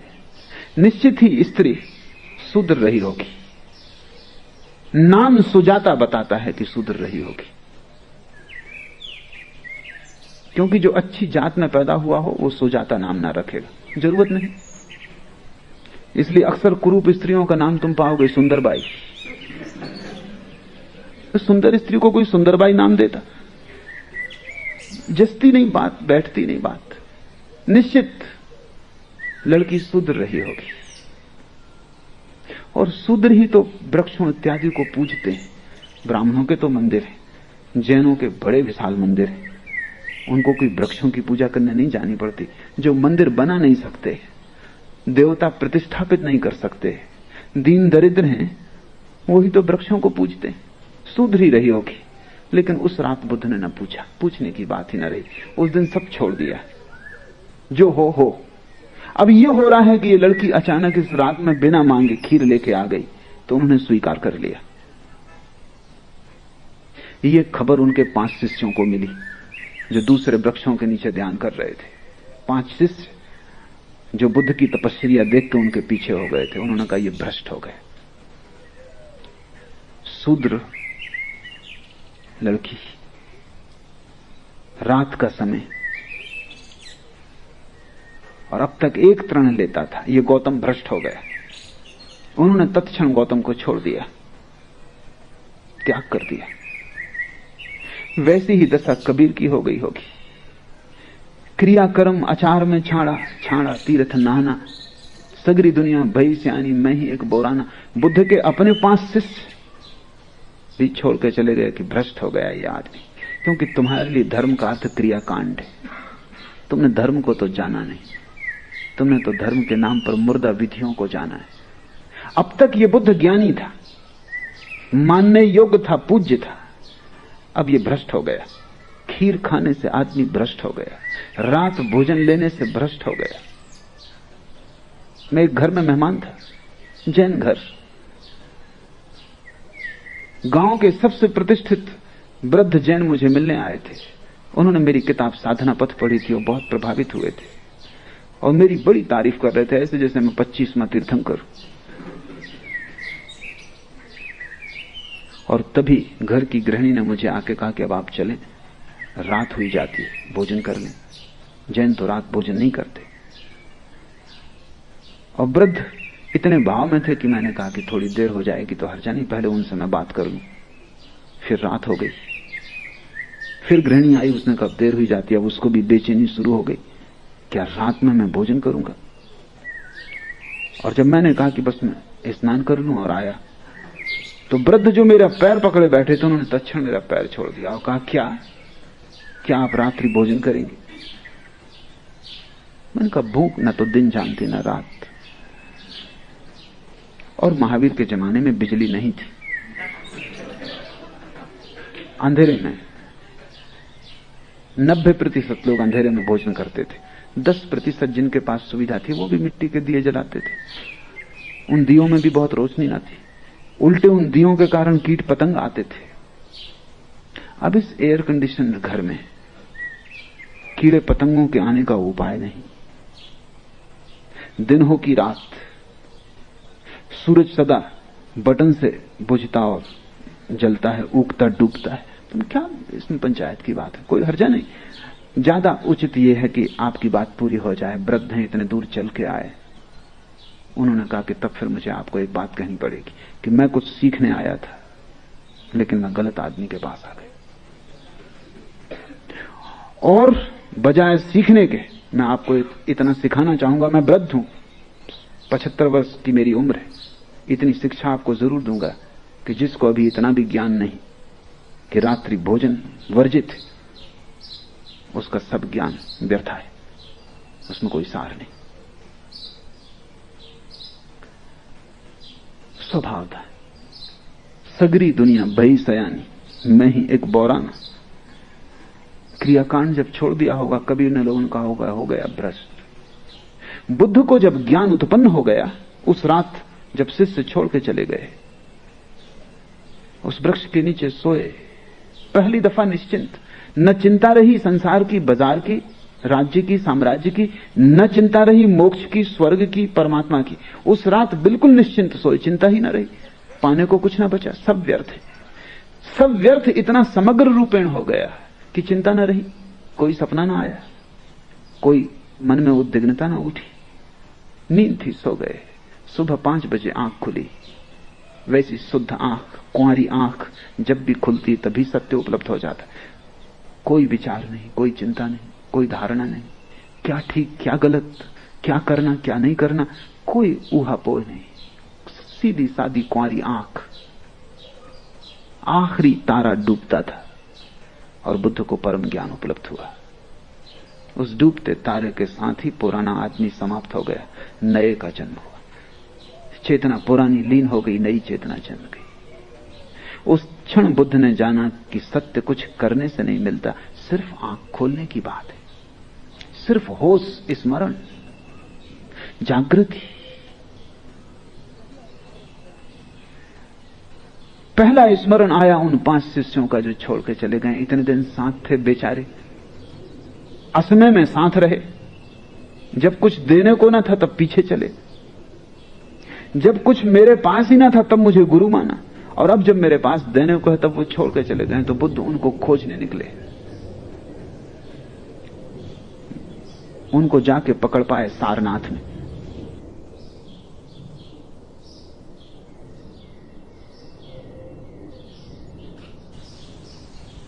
जब उन्होंने देखा बुद्ध को आते हुए दूर से एक टीले पर बैठे हुए, तो उन 5 ने तय किया, ये भ्रष्ट गौतम आ रहा है, हम ना तो उठ के इसको आदर दें और ना नमस्कार करें, न इतना हम इसकी तरफ पीठ कर लें। अगर इसको आना हो खुद आ जाए, बैठना हो खुद बैठ जाए, हम ये भी ना कहें कि बैठो। जो साधारण अतिथि के लिए भी किया जाता है वो भी हम ना करें। ये गौतम भ्रष्ट है, इसने नियम छोड़ दिए, तप छोड़ दिया, चर्या छोड़ दी, आचरण भ्रष्ट, इसके लिए अब कोई समादर नहीं। लेकिन जैसे जैसे बुद्ध पास आने लगे उनको बड़ी बेचैनी होने लगी। जैसे ही बुद्ध पास आए, निकट आए, पहले एक उठ के खड़ा हुआ, चरणों में गिरा, फिर दूसरा, फिर तीसरा, फिर वो 5। और बुद्ध ने कहा, तुमने निर्णय कुछ और किया था, निर्णय बदल क्यों दिया? निर्णय पर आदमी को टिकना चाहिए। उन्होंने कहा, हमने बदला, ऐसा कहना ठीक ना होगा। तुम्हारी सन्निधि, तुम्हारा पास होना और हमने आदर दिया, ऐसा कहना भी ठीक ना होगा, क्योंकि हमने तो निर्णय किया था न देने का। आदर हुआ तुम्हारी मौजूदगी ने, जैसे कोई एक चुंबक खींच ले। जिनके भीतर भी थोड़ी सी क्षमता है वो सद्गुरुओं के पास खिंचे चले जाते हैं चुंबक की भांति। किसी क्रियाकांड के कारण नहीं, किसी योग तप तपश्चर्या के कारण नहीं, किसी संप्रदाय सिद्धांत शास्त्र के कारण नहीं। जिनके भीतर भी थोड़ी सी भी संभावना है आत्मा की, वो सद्गुरु के पास खिंचे चले जाते हैं। चाहे सारी दुनिया विरोध में हो, चाहे सारी दुनिया कहे कि तुम पागल हो, वो पागल होना दांव लगाने जैसा लगता है, वो पागल होना शुभ मालूम होता है। ना मैं जानू सेवा बंदगी, ना मैं घंट बजाई, ना मैं मूरत धरी सिंहासन, ना मैं पुहुक चढ़ाई, सब छूट गया फूल चढ़ाना पत्थरों पर। क्योंकि जो अपनी आत्मा के खिले हुए फूल को परमात्मा में चढ़ाने में समर्थ हो गया, अब वो फूलों को तोड़ के पत्थरों पर चढ़ाने जाएगा। और वृक्ष पे खिले हुए फूल तो जिंदा हैं, तुम उन्हें मार डालोगे तोड़कर और तुम पत्थरों पे चढ़ा दोगे। वृक्ष में क्या कम चढ़े थे वो परमात्मा को? वृक्ष में भले चढ़े थे, पूरी तरह चढ़े थे, जीवित चढ़े थे, तुमने मार के चढ़ाया। असल में संप्रदाय मुर्दा है और मुर्दा चीजें ही करवाता है। फूल जिंदा था, चढ़ा ही हुआ था परमात्मा को, क्योंकि परमात्मा के अतिरिक्त और किसको चढ़ेगा? वो परमात्मा की ही सुगंध थी जो बिखर रही थी उससे, वो परमात्मा के ही रंग थे जो खिले थे, वो परमात्मा की ही पखड़ियां थी जो खिली थी, वो परमात्मा का ही रूप था, वो उसका ही गीत था। तुम उसे तोड़ डाले और पत्थर पे चढ़ाए, तुमने उसे अपने परमात्मा पे चढ़ा दिया। तुम्हारा परमात्मा झूठा है, वो तुम्हारा ही बनाया हुआ परमात्मा। वो मूर्ति तुम्हारे हाथ से गढ़ी गई है, अपने हाथ से गढ़ी मूर्ति जिसे तुम बाजार से खरीद लाए हो। और कुछ पंडित पुजारियों को, जिनको भी तुम बाजार से खरीद लाए थे, उन्होंने शोरगुल मचाकर, घंटे बजाकर, आवाज करके, धुआं पैदा करके उसको असली परमात्मा की तरह प्रतिष्ठित कर दिया है। तुम भी जानते हो, वे भी जानते हैं। और फूल नाहक बेचारा बलि दिया जा रहा है, उसका कोई कसूर नहीं, उसका कोई हाथ नहीं इस उपद्रव में। मैं जबलपुर में था तो मैंने एक बड़ा बगीचा अपने चारों तरफ लगा रखा था। मैं बड़ी मुश्किल में पड़ गया, क्योंकि धार्मिक लोग पास ही मंदिर थे, वो सुबह सुबह वहां से निकलते, वो बगीचे में घुस जाते। अधार्मिक को तो डर भी हो, धार्मिक को डर ही नहीं, उसको पूछने की भी जरूरत नहीं कि फूल हम तोड़ सकते हैं कि नहीं, क्योंकि वो पूजा के लिए तोड़ रहा है। अब पूजा के लिए कोई मना करता है? आखिर मुझे एक सख्ती लगा देनी पड़ी कि पूजा के लिए भर तोड़ना मना है, और किसी के लिए तोड़ो चलेगा, क्योंकि पूजा का फूल तोड़ने से क्या लेना देना। और वो इतनी अकड़ से घुसाते, राम राम जपते, उनका अधिकार है, ये तो पूजा के लिए तोड़ रहे हैं। वो मुझसे कहते हैं कोई हम अपने लिए थोड़ी तोड़ रहे हैं। फूल भले सोह रहे हैं वृक्षों पर, क्यों उनको तोड़ के पत्थरों पे चढ़ा रहे हो? अगर बहुत ही ज्यादा इच्छा होती हो, पत्थर को लाके फूलों पे चढ़ा दो, कम से कम जिंदगी पे मुर्दा को चढ़ा दो। मगर संप्रदाय उल्टा ही सिखाते हैं। जिस दिन कबीर ने बंद कर दिया, ना मैं जानू सेवा बंदगी, ना मैं घंट बजाई, ना मैं मूरत धरी सिंहासन, ना मैं पुहुक चढ़ाई, ना हरि रिझे जब तप कीने, ना काया के जारे, न तो परमात्मा को कोई रटन लगा के राम राम की पा सकता है, रिझा सकता है। रिझाएगा क्या, उल्टा उसको उबाता होगा। मैंने सुना है एक आदमी मरा और उसने जाकर स्वर्ग में जब देखा तो वो बहुत नाराज हुआ। एक पापी जो उसके घर के सामने ही रहता था, वो परमात्मा के पास बैठा हुआ, उसे नरक में होना चाहिए। और उसने कहा यह अन्याय है, ये क्या मैं अपनी आंख से देख रहा हूं। तो यहां भी रुस्वत चल रही कि भाई भतीजावाद चल रहा है। क्या मामला है, यह आदमी यहां कैसे बैठा, ये पापी।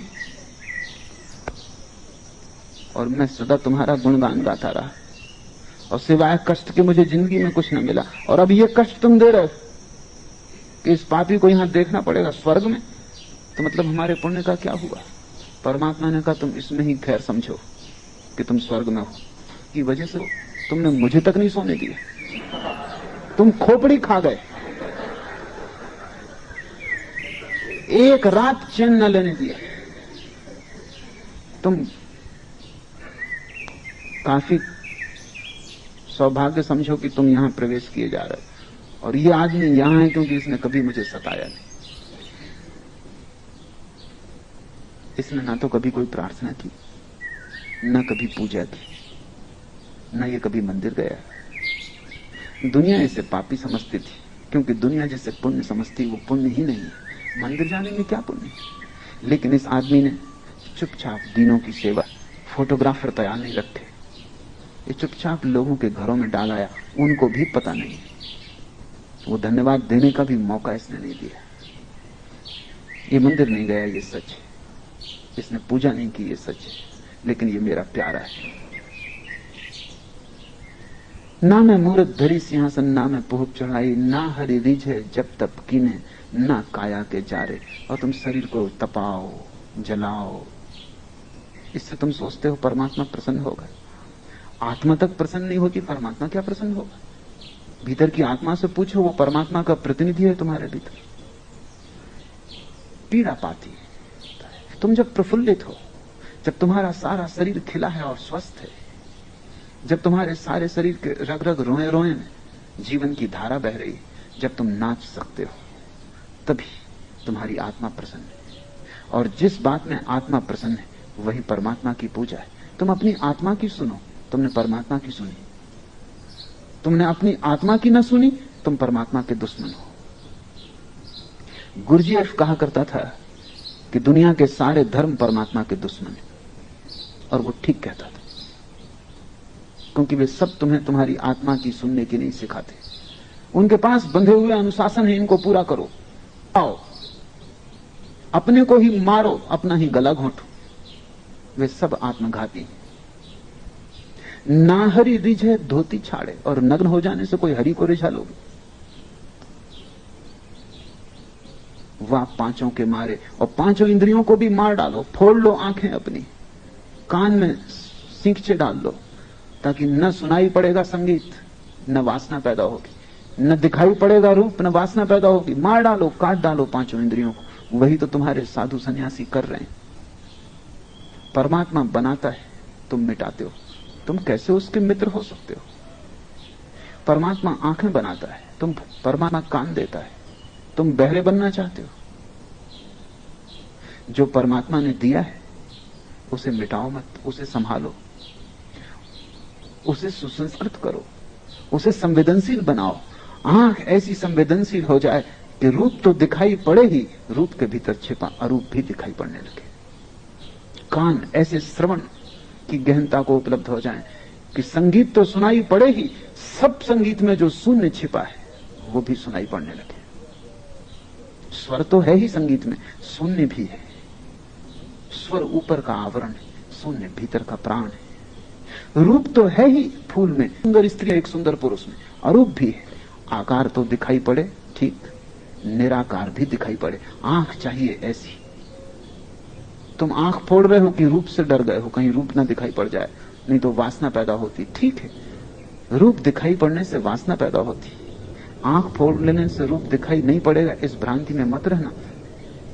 अंधे में भी वासना होती, भयंकर वासना होती, और तुम तो कुछ कर भी सकते हो, वो बेचारा कुछ कर भी नहीं पाता, इसलिए बड़ी असहाय वासना होती, बड़ी विकृत, परवर्टेड। सच है, रूप दिखाई पड़ने से वासना पैदा होती। इसका अर्थ है कि थोड़ा और गहरे देखो, काम पैदा होता है। अरूप दिखाई पड़ने से प्रेम पैदा होता है। आंख को बढ़ाओ, स्वाद को बढ़ाओ, स्वाद को मिटाओ मत।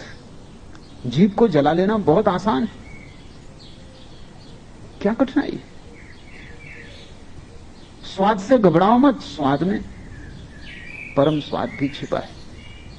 अस्वाद को उपलब्ध नहीं होना है, परम स्वाद को उपलब्ध होना है। तब तुम परमात्मा की धारा में बह रहे हो, तब तुम्हें कुछ करना ना पड़ेगा, तुम ऐसे ही बहते हुए पहुंच जाओगे।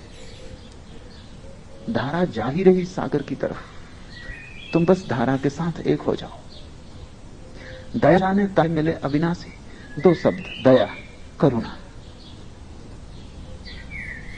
जिसमें करुणा जग गई, सब जग गया। धर्म, धर्म से तुम अर्थ मत लेना हिंदू धर्म, मुसलमान धर्म, ईसाई धर्म, नहीं, क्योंकि वे सब तो क्रियाकांड है। धर्म से मूल अर्थ है स्वभाव, स्वयं को जो साध ले।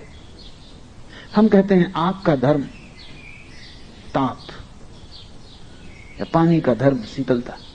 क्या है धर्म तुम्हारा, मनुष्य का? क्या है गुण तुम्हारा, तुम्हारी निजता का? चैतन्य, होश, जो जाग जाए और करुणावान हो जाए। दया राखी धर्म को पाले, जगसू रहे उदासी। वो अपने आप इस सपने के प्रति जो चारों तरफ चल रहा है उदास हो जाता है। पर ये उदासी घृणा की नहीं है, क्योंकि घृणा कभी उदास नहीं होती। दुनिया में तीन तरह के लोग हैं। एक जो दुनिया के राग में पड़े, वे उदास नहीं है। दूसरे जो दुनिया के प्रति विरागी हो गए हैं, वे भी उदास नहीं है। प्रेम घृणा में बदल गया, मित्रता शत्रुता बन गई। जिस तरफ देखते थे वहां पीठ कर ली, लेकिन उदासी नहीं है। उदास तो वो है जो दोनों से मुक्त हो गया, राग से विराग से, जिसको महावीर ने वीतराग कहा है। जो तुम उदास बैठे हो कि धंधा ठीक नहीं चल रहा, तुम उदास बैठे हो, ये तो राग है, ये उदासी नहीं है। ये तो राग असफल हो रहा है, इसलिए तुम उदास हो। तुम्हारा आनंद भी झूठा है कि आज धंधा खूब चला, कि तुमने ग्राहकों को खूब लूटा, कि तुम बड़े प्रसन्न घर चले आ रहे हो, पैर पड़ते नहीं जमीन पर, आकाश में उड़ते हैं। ये आनंद भी आनंद नहीं है, ये भी राग है। राग और विराग दोनों जब छूट जाएं, न तो संसार के प्रति राग रहे और न घृणा, न द्वेष रहे, न राग, तब उदासी परम अनुभव है। उदासी से बड़ा इस जगत में कुछ भी नहीं है। संसार के प्रति उदासी तभी आती है जब अपने प्रति परम आनंद आ जाता है। जब परमात्मा में नृत्य चलने लगता है, तब संसार के प्रति उदासी आ जाती है। जैसे एक छोटा बच्चा है, वो बड़ा हो गया, अब खिलौने पड़े हैं कोने में, वो निकल भी जाता है, देखता भी नहीं कमरे से। कभी बिल्कुल पागल था, कभी इतना पागल था कि रात भी खिलौनों को साथ लेके सोता था, बिना खिलौनों की नींद भी नहीं आती थी। कोई दूसरा मांगता खिलौना तो लड़ने को तैयार हो जाता था। अब बड़ा हो गया, समझ आ गई, खिलौने पड़े, धीरे धीरे कचरे में फेंक दिए जाएंगे। जिस दिन तुम्हें बड़ा आनंद मिल जाता है, छोटी उदासी हो जाएगी। तुम संसार के प्रति उदास होने की कोशिश मत करना, अन्यथा उदासी गलत होगी, वो उदासी विराग की होगी। तुम तो परमात्मा को पाने की कोशिश करो, तब एक अनूठी उदासी आती है जिसका स्वभाव आनंद का है, जो बड़ी विरोधाभासी है। संसार के प्रति कोई अच्छा ना बुरा भाव रह जाता, सब खो जाता, अपने में कोई लीन है, इतना आनंदित है कि कुछ और चाह न रही, सब मिल गया, कुछ पाने को ना बचा। संसार की तरफ जो उदासी है वही परमात्मा की तरफ आनंद है, वो एक ही सिक्के के दो पहलू है। दया राख धर्म को पाले, जग सू रहे उदासी, अपना सा दिखाई पड़ता है कि जो ज्योति मुझ में जल रही वही सब में जल रही है। अहिंसा अपने आप पैदा हो जाती, चींटी में भी वही है, हाथी में भी वही है, वृक्ष में भी वही है, छोटे में बड़े में, कण में विराट में, सब में वही है। और वो मैं हूं, तत्वमसि श्वेतकेतु, वो मैं ही हूं, वो श्वेतकेतु तुम ही हो, एक ही का विस्तार है अनेक में। सहे कुसबद वाद को त्यागे, छाड़े गर्व गुमाना, तब सब गर्व और गुमान, सब अहंकार और अस्मिता छूट जाती। तब सब कुसबद, कोई गाली दे रहा है, अपमान कर रहा है, कुछ सालता पर सहे कुसबद वाद को त्यागे, और अब उसका कोई वाद नहीं है। ईश्वरवादी का कोई वाद नहीं है, ईश्वर को जानने वाले का कोई सिद्धांत नहीं, सिद्ध का कोई सिद्धांत नहीं, वो स्वयं ईश्वर है। वो समझाता नहीं सत्य के संबंध में, वो सत्य ही समझाता है। वो बोलता नहीं सत्य के संबंध में, सत्य ही उससे बोलता है। सहे कुसबद वाद को त्यागे, छाड़े गर्व गुमाना, सत्य नाम ताही को मिलिए, कहे कबीर दीवाना। पागल कबीर कहता है कि जिसने ऐसा कर लिया, ऊर्जा को करुणा बना लिया, कोई वाद कोई शास्त्र जिसमें न रहा, जो शास्त्र शून्य और वाद शून्य हो गया, और जिसने सबके भीतर एक ही अखंड ज्योति को जलता देखा, वही उस अविनाशी को पा सकता है, वही पाता है। कहे कबीर दीवाना। आज इतना है।